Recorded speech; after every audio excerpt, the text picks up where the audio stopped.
Good afternoon and happy Friday, everyone. We are back again for another edition of the Weekly Member Spotlight via Zoom. Happy Father's Day weekend to everyone. I'm really excited to get to this weekend. I know you probably are as well, but I'm equally excited to be here today with one of my very favorite people in this association of ours, Mr. Jeff March with BRG Realty Group. Good afternoon, Jeff. Good afternoon, Melissa. I'm the lucky one to be with you. Oh, well, thank you. It looks like you joined us abroad. Where are you today? I'm in my office in Kenwood, but I like this backdrop a little bit better. And I thought you might too. Yeah. Hey, the sky kind of looks like that in Greater Cincinnati right now, but the backdrop, not so much. Yeah, no, it doesn't. And by the way, you were one of my favorite people in the industry. Thanks for all you do for the association, and this has been great for everybody. Well, I certainly appreciate that. So, Jeff, you were one of our inaugural features of the Weekly Member Spotlight because you were on the board. And when we started this initiative, we were just doing a written interview and sharing pictures. So I had the privilege of getting to know you a little more during that time, but we never got a chance to sit down. And I know you always said, if you ever need someone to stand in, come get me. But I'm glad that you are here today because I think it's appropriate. Number one, Father's Day weekend. And one of my favorite things in the whole world about you is the bond that you have with your daughter and watching you with her on social media and whatnot. So I think it's apropos that we're here at Father's Day weekend. And I just wanted to thank you for all you do with the association. I doubt there are many people who are watching this that don't know who you are, but for the few, would you just take a moment, introduce yourself and share a little bit about what you do and about BRG? I would be happy to. Jeff March, I'm the CEO of BRG Realty Group. I am getting old, so I've now been in the industry a long time. It's hard to believe it'll be 29 years on July 26th that I've been doing this. And started out very small, bought a single family home in 1991 and bought small properties for a while and went through a merger in 1995, which created Crown Management Corp. And then we grew that company to about 2,300 units. And then it's hard to believe 15 years ago, July 1 will have been 15 years that we've merged with Bruce Hellman's company, Metro Prop Realty, to become BRG. So wow, it's been a wonderful ride, and I'm very lucky with all the people I work with. So. Well, BRG has such an exceptional reputation in this market, which is something I've always admired long before I even knew you. But what always comes to mind when I think about BRG is the team spirit. I remember being at the trade shows and seeing the, swarm of BRG people coming in their matching team spirit t-shirts and just the camaraderie that everyone seems to have there. I know you're a very humble man, so I would like to ask you, did BRG just get some award recently again? I think I got wind of that. We did receive the Top Workplace Award, and we're told for the second year in a row that we were the winner of the midsize category. And to be honest with you, Melissa, that's normally not kind of our or my MO to do that sort of thing. And Mike Marcus and Kelly Holcomb in our company last year took it upon themselves to go out and nominate the company or do the survey. And then they came to me, and normally I know what's going on in here, at least I think I do. Yeah. And they said, we've been named a top workplace. And then a few weeks later, they got the word that we were named the top workplace. So I found the survey results to be extremely helpful. I mean, as the leader of the company, to read what people in the corporate office and in the field are saying, how we can get better. And, I think you take that to heart. And, it's a nice award to have, but the reality is the culture is really important to me. We call it the BRG family because we impact over 200 team members' lives. And that's just, it's an awesome responsibility, and it's a great one to have. And as you know, you work with many people for a long time. They become wonderful friends. And so you go through, you have deaths and births and weddings and all those things together. And it's kind of hard to, I think, keep that all separate from your work life. So we do call it the BRG family, and it's been a wonderful experience for me. Well, I can attest to, just from this initiative that we do with the Spotlight, I have really had the opportunity to get to know several of the BRG folks through this initiative, and every single person that I meet, number one, they rave about BRG and absolutely say that it's the best they've ever, known. but they're all just incredible human beings. They are, outside of property management, just incredible people. And I that's why I think this initiative is just so amazing, because the people that do what we do, you have to be a special kind of person to have, the empathy, combination of, intelligence about our business. It's, I think, the blend of those two things that make companies like BRG a top place to work and successful in the industry for 29 years and counting, right? That's right. And well, congratulations. well, thank you. And really, Melissa, I mean, as you know, I can tell you it's somewhat self-serving, because the reality is the people, the team members we have make it happen. They're the ones who interact with our residents, and we just want to be a good, responsible employer and give them opportunities and try to run the business responsibly. Yeah. And we're one company, as you know. There are many wonderful companies in our industry, and we all learn from each other. And I love the collegial atmosphere that we have together. Yeah, it's I just can't say enough about every person I've ever known from BRG. I was with Don yesterday for a little while, and I'm like, yep. I feel completely inadequate sitting here next to him doing this kind of panel, but he's so, he's just so good at what he does. And all of your people from site level to everyone that I've met is just great. So congrats on that. And thank you. Thank you for being the leader of your company and taking time out to do something like this. I wanted to just ask you a little bit about, if you don't mind, because all of us are, navigating these uncharted waters right now with the pandemic. How has BRG kind of, maintained the cohesiveness and the continuity of business through this pandemic?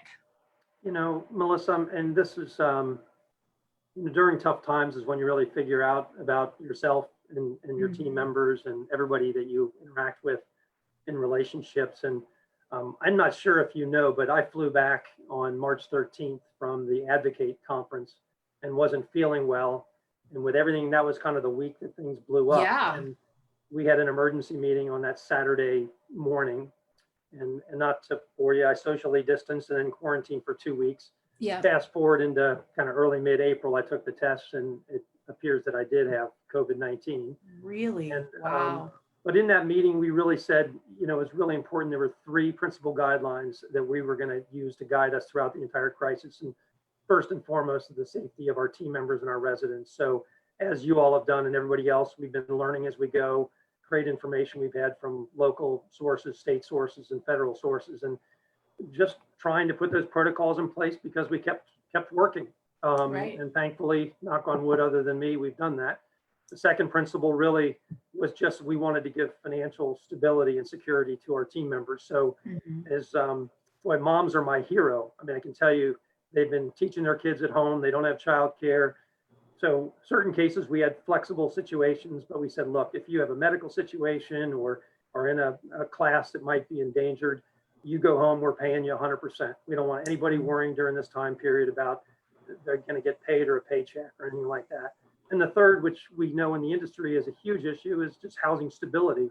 So housing affordability and stability has been a big topic that's been hitting our industry. But right now, more than ever, we said we're going to act like social service providers if we need to. We're going to work really, really hard with our tenants. We're not, like most people, we're not obviously evicting. We're not charging late fees. We were going to pay the credit card fees if they need that, just all of the normal things. But we really wanted to reach out on a case-by-case basis. And as long as those residents communicated with us, we were going to find them assistance. We created our own internal assistance fund. So there's some people that kind of fell through the cracks that we paid the rent on their behalf. And it's bottom line, it's the right thing to do. And those were the really kind of simple guidelines. And, Don and the team we have done a great job, and our results have been way better than expected. I mean, as an owner, I can tell you, put your whole life into something. It was an awful lot of stress and worry. We're not fully out of the woods. So we take That's right. Yeah. One of the things, again, this interview is about you, but I know that you and Don obviously are connected at the hip. Don led this association as well as the Dayton Association on a biweekly town hall, just kind of talking through. None of us have thankfully ever had to go through something like this. And I certainly hope we don't ever have to do that again. But what I thought was so incredible about the leaders of our industry, specifically in this association, is how we all just locked arms and we talked about best practices, what's working, what's not working. And we all just kind of came together, and it wasn't about, any kind of competition, friendly or otherwise. It was like, let's do the right thing. So, and it's clearly paying off, because to be on the other side of what I, again, hope is the worst of this, I think everyone is stronger than expected. And there is somewhat of a light at the end of the tunnel. That's crazy that you tested positive for the antibodies, it sounds like. Yeah, I did. Yep. Good gracious. Well, I'm glad I didn't make advocate then and have any before you found that out.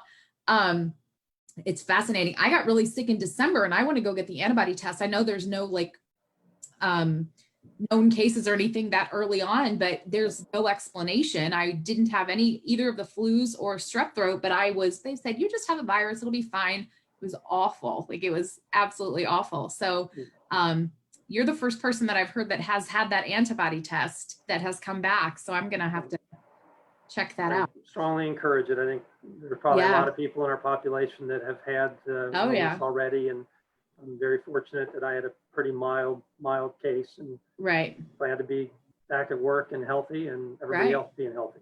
So, well, good.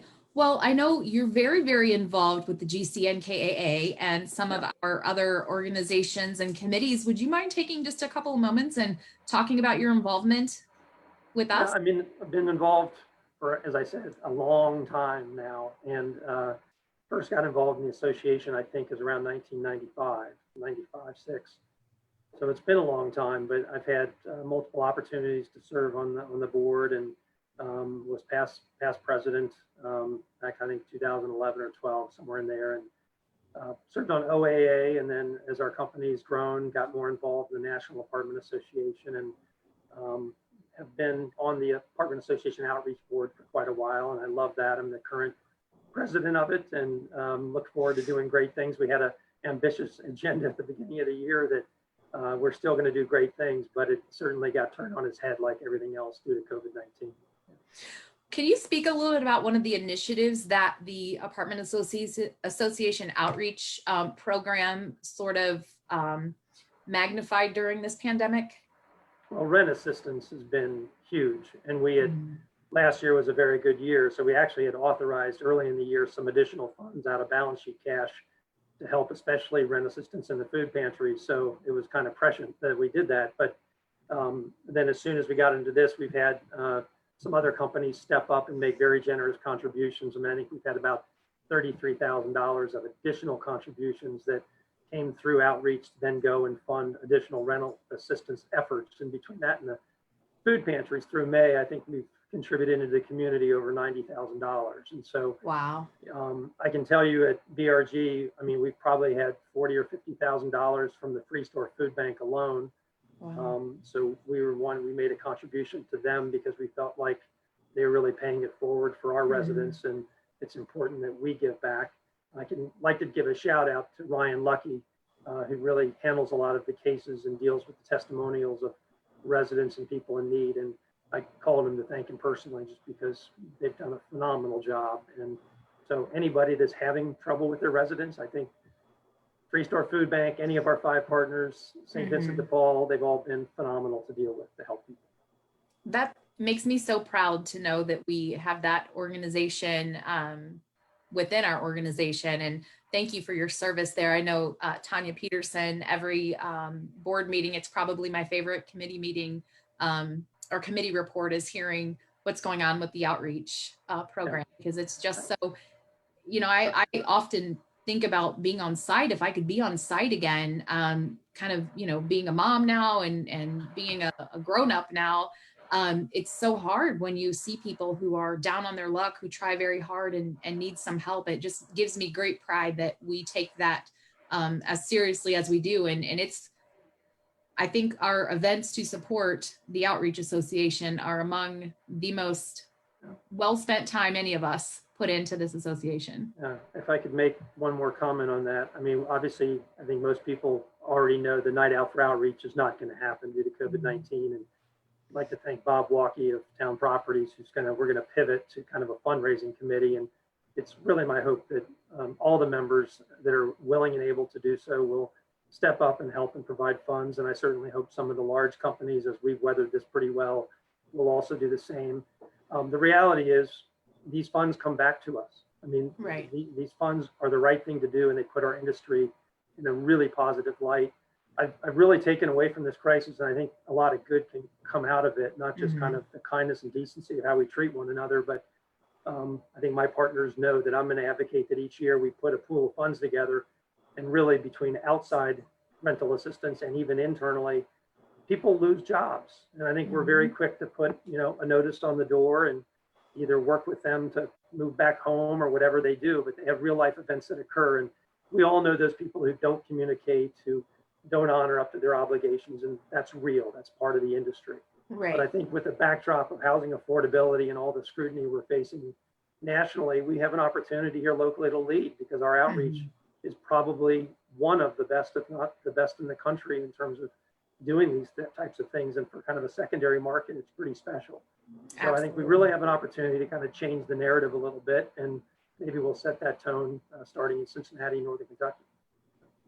I love that. Well, thank you very much. And thanks for all you do. We were talking on one of the board meetings recently about what a huge national presence we have from leaders in this market. And I know you sit on some of the national committees, and I can't speak to what they are. If you want to take a moment and share what you do at the national level, but I know your Don Bruner does. Well, Mr. Bruner kind of arm twisted me, into the whole legislative process. So I'm the public policy chair this year. I'll be vice chair of legislative next year. And then when he's chairman in 2022, then nice. I will chair the legislative committee then. It's a bit of a love-hate relationship. I'm not a huge politics fan, but I love our industry. And while we have to represent our own interests, I think our greater good is to represent the greater interest and try to do that in a responsible way. And was on the Budget and Finance Committee and then chaired the investment subcommittee. So a really great opportunity, Melissa, for me to learn from a lot of people who have companies that are larger than ours and more successful and have been doing it. And I tell everybody internally, I continue to be a CEO in training. So, I've got to keep learning. So hopefully that's the only kind of CEO, right? Yeah, that's right. Constantly in training, the only kind of effective one anyway. Yeah. Well, is there anything else just from an industry perspective, Jeff, or anything about your career that you would like to share? I think membership in GCNK, I'll tell you, Mark Franks, we're so lucky to have had Mark for so many years. And just the relationships and friendships, but also the educational aspects. I can tell you that Russ Kornman and Doug Murphy at Sundance, back when I had few units, were always willing to speak to me and help me or answer questions.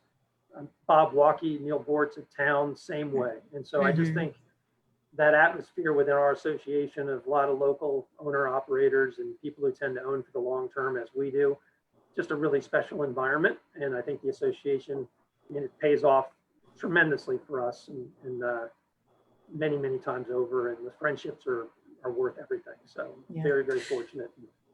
I've had the opportunity to be a part of probably 10 other associations across the country in my career, having been regional manager in different states and different areas. And the difference in the Greater Cincinnati Northern Kentucky Apartment Association and literally every other association that I've ever touched is very, very palatable. They've all been fantastic, but what this organization does to bring members together and to be of support, when I think about what's gone on with the pandemic, how, these town hall meetings came together immediately, the GCNKAA website turned into a, list of information about resources and just best practices and links to the governor's daily updates and all of those things. And so it is just tremendous. And I don't mean to brag, but from a national perspective, when you go to a national event or start getting involved at a national level, Cincinnati is a very well-respected organization. So very special. Yeah. Well, thank you again for all you do for our industry and for us here locally. Can we shift gears and get to know you a little bit more on a personal level? Sure. All right. Well, I already alluded to it's Father's Day weekend. I'm sure you're busting at the seams with pride, ready to talk about your family. Tell us about your family. Well, I've been married for 28 years to Jeanette, and She loves to travel, as do I, but more her. She is Yeah. definitely going stir crazy through all of Yeah, I this. bet. But we have a beautiful daughter, Jenny, who's just turned 25 and in the music industry out in Los Angeles, a tough industry, but we're very, very proud of her and glad we can support her. And so Jenny March Music, that's my plug. Yeah. Go out and check out her music. She's got a new song coming out November nights here in July. It's been postponed several times due to COVID-19. Hey, but I'm not just saying this because I adore you, Jeff, but California Days is one of my favorite songs. Like I sing that's nice. all the time. I absolutely love it. And so thank you for sharing. Well, she's a little risque at times, Melissa, but fortunately her music's YOLO. stirring a little bit. The November nights, you'll love it. It's a great Oh, song. cool. Okay, well, I'm gonna look that one up. Yeah.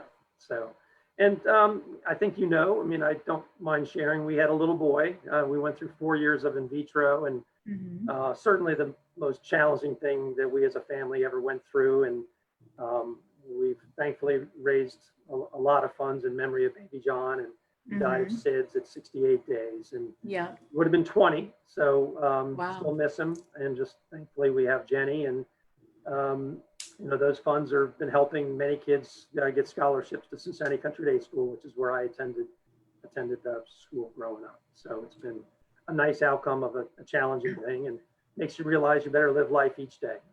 That's right. As COVID-19 has taught us as well. Just enjoy the special moments, and know we all go through hardships at different times in our lives. So. I love that you so openly share that story. Not only does it make you very human, but it's also just, number one, it's real life, and it inspires so many people. I had no idea until I, had that first conversation with you for this initiative, I think, that had happened. And so I just really admire you for sharing that story and for doing something positive to honor his memory. That's incredibly special to me. Yeah. So. Well, I wanted to ask about vacations. So did you have to cancel any vacations because of the pandemic? My wife canceled 2 vacations. Oh. And then we canceled. We were going to go on a cruise to Tahiti at Thanksgiving with our daughter, and that's actually already been canceled. Yeah. So we did sneak down to Florida because it had opened up a little bit earlier than Ohio, and had a nice time with her parents. But we've traveled extensively, and I've seen places in the world like what's behind me that I never would have seen in my lifetime if it wasn't for Jeanette and her love of travel. Yeah. What sparked her love of travel? I just think she just wants to see the world. She and Jenny have been to every state already. Yeah. And we have traveled to, 25 plus countries. Oh, wow. This is Queenstown, New Zealand. It's one of my favorite spots in the world. It's the picture. Did you take that picture? I did. Yeah, it's just a Did you really? I did, yes. That's beautiful. It's a beautiful place. And Australia, and we were in Greece with our daughter a few years ago, which was wonderful. And then I remember seeing those pictures. That was absolutely gorgeous. Yeah, so we're just incredibly blessed to have the opportunity, and we have a great team here. And I'm glad as I get a little older, they've been seemingly willing to say, go travel and explore and do that. Take a couple weeks, Jeff. I think they like it. Yeah. Okay. So when this pandemic is over and you can book the next amazing vacation, what's on the agenda? Well, my wife is saying Antarctica because she doesn't wow. think the virus can survive down there, and it's too remote. Not much can survive there, right? Yeah, I think Africa is probably. I was there. Probably my only trip abroad until my mid-20s was my father served in World War II in Africa, so we did a family safari when I was 13 in Kenya and Tanzania, and so that was a very memorable trip because we had never traveled like that before. So it was really special, and just a beautiful, beautiful place, and different culture and people. And I bet. I love that. Yeah. Well, both of those sound absolutely amazing. And I hope you can go back to the Tahiti cruise at some point in time, though I think the cruise industry is probably going to be a little lagging behind in getting back into the swing of things, but I think so too. Well, I'm sure I'm going to ask you about your hobbies, but it sounds like your hobbies are traveling. Anything else you like to do? What do you do when you're just, in Cincinnati? really exercise. Yeah. Just Jeanette and I, she doesn't, it's also driven her crazy because she doesn't love to cook. Although I've Yeah. kind of enjoyed being home a lot more and grilling out and things like that. But Right. I love sports. I mean, I grew up playing sports, and I really channeled all my kind of competitive energies into business when I Yeah. started it. It's, as you know, really, really hard work to start something from scratch, which Oh yeah. what we did originally. And but I love to jog and bike ride and golf and tennis when I can. And used to play a lot of other sports, and I miss not watching it on TV. I can tell you that. I was going to ask how that's going. Are you watching like, highlight reels from I watched the Jordan series, and I've Yep. watched, the Reds in 75 and 76, and, Oh wow. Pete Rose's hit, Johnny Bench's last game, Yeah. just any of the kind of things that are on. Now golf's back on, so I've watched some of that, but I would much rather watch that than the news. Do you like to play golf? I do. Yeah, I grew up playing a lot and playing competitively, but I'm getting less good each year, Melissa. You're supposed to get better. What's going on? I don't think so. I get the memo? No, I guess not. Yeah. Practice makes perfect. Yeah. Well, who's your favorite sports team to follow? Is it the Reds? Yeah, we were so lucky to grow up in Cincinnati, Ohio with the Big Red Machine. Oh, yeah. Just really, really special. I love the Lakers of kind of the 1980s, Magic Johnson. And ironically, as I got older, I loved the Celtics too. Those were great rivalries. So I've had fun watching some of those old rivalries, and some of that kind of came out in the Jordan series. But no, I do love most sports, and just really enjoy. Well, here's to hoping we get a little bit of a season I hope so for too. MLB. Aren't they The Reds announcing look like that? they were going to be pretty good, Melissa. So it's I know, right? Just our luck, right? Right. Yeah. Gracious. So you mentioned that you were just kind of getting accustomed to eating at home over this pandemic. What's your favorite restaurant locally that you've eaten at? Probably Embers. I think all my friends and people here know it's close to our office. When my wife was out in LA with my daughter, I never liked going to restaurants by myself. But after like a year of going back and forth and eating lean cuisines late at night, I was like, I'm going to stop in. So Trio and Embers, but Embers, great ownership, good consistent food quality. It's a nice bar area to watch sports. So I do. We're glad they're open back up and have gone there a few times. But Carlo and John, we were very blessed, I think, in Cincinnati. Oh, it's a really small city to have a lot of good restaurants. Right. Well, because you've traveled so much, what's your favorite kind of cuisine? I'm probably more of a traditionalist, but we love Mexican as well. Oh, yeah. Love Italian food. We took a trip a number of years ago now to Italy. Oh, just the best food. It's just I bet. so wonderful. And so yeah, and wine, right? The food and the wine. Food and the wine. Can't go wrong. That's right. Exactly. Yeah. So a couple more questions and we're going to let you get to your weekend. I'd like to ask you, what is a random fun fact about Jeff March that people wouldn't otherwise know? Well, one thing I mentioned, so when I first came out of college, I worked, Cincinnati had a CBA team, the Cincinnati Slammers. And that was really great small business experience. It was brand new franchise to the city. Some things we did well. The first year was a horrible year. I was just in sales and group sales. But you did everything. This kind of teaches you about small business. So you're doing the game day tables, you're interfacing with the media, you're dealing with ticket sales. It's just a small organization. And after the first year, I was appointed the general manager, actually, because the owner, Jerry Robinson, fired him. So that was a wonderful experience going to the NBA camps and to put a team together. And we went from last to first. But it was a small business environment. I wanted to learn more, so I went into the banking after that. But I was at a fork in the road. I had an opportunity to coach with Pete Gillen at Xavier University. But I had seen enough of, it seems glamorous, but it's a lot of hard work and dealing sometimes with the players and all of that. And he actually encouraged me with my Duke degree to go do something a little more traditional. My family was in business, machine tool business for many years. So I learned most of what I know from my father. And especially, I think, kind of values and character and how to treat people. And Dad was a great businessman and just my best friend. So I did that, but it was a great experience for me to start out. And I don't think you should have many regrets in life. I think you learn from all your experiences and you move forward. My favorite quote in life is from the musical Rent: "Forget regret." Huh, or nice. Life is yours to miss. No day but today. Yeah. So I love that very much. And I did not know that fun fact about you. So I was hoping I'd learn something new today. Yeah. All right. Well, last question. I'll let you get onto your weekend. I would like to ask you to offer up any advice that you might have to the next generation of property management professionals. You have the traditional keep learning education. I mean, education is the foundation of everything I think we do. I do believe don't worry about taking or getting credit. I think it's so important to be a team player. And if you're in the right organization, you will be recognized, maybe not immediately, but you will be. If not, you have the freedom to go look for another organization, and you should do that. I just think work ethic. I mean, I've worked really hard from early days. Dad, we were very blessed, but I always worked. And I think you overcome a lot of your own weaknesses by doing that.